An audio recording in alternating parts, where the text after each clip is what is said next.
of the faculty members of the ABCAM CLP, management of the ABCAM CLP, college president, board of trustees, councilors of Las Piñas, Honorable Vice Mayor April Aguilar Neri, and to our dear Mayor Imelda Aguilar.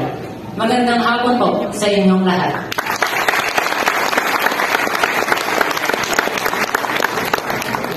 A great and famous author, coach, and motivator Dancy Maxwell once said, "Problems are the great divider of failure and success.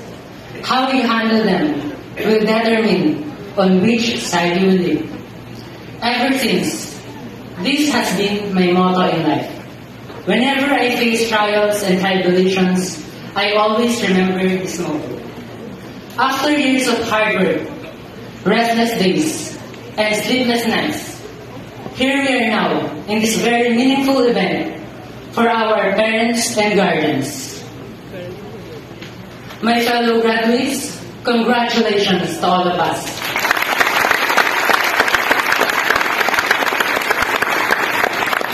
Despite of all the academic problems, difficulties, and challenges, here we are.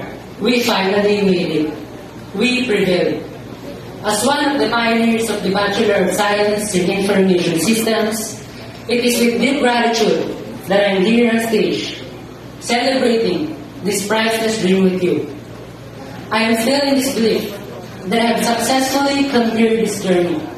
For 4 years, I did not allow problems to hinder me from being here today. This achievement and honor is not possible without the help, love, understanding, and the unconditional support of the following unsung heroes of our lives. First, to Mayor Nene Aguilar for his vision to help the less fortunate youth of Las Piñas. Because of him, thousands like me will have a better future.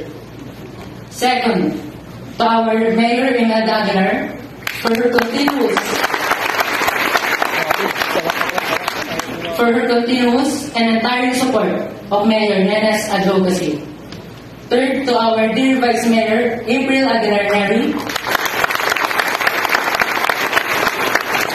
who is determined to provide us with all of our academic needs.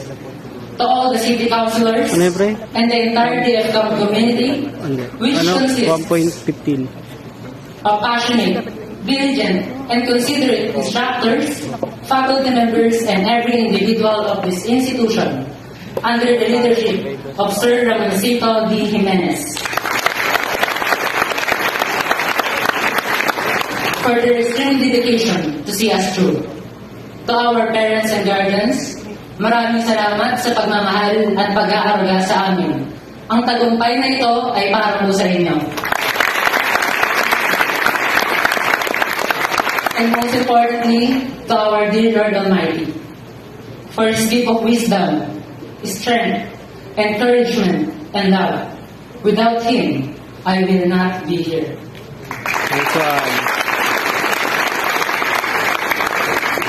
My dear fellow graduates, as we are about to start a new chapter of our lives, let us not forget the people who was there for you. Let us continue to dream and work for that dream to come true. I am Joshua B. Malabanan, magna cum laude and class valedictorian of Batch Paham, class of 2023, of the Bachelor of Science in Information Systems, signing off. Mabuhay tayong lahat. Mabuhay ang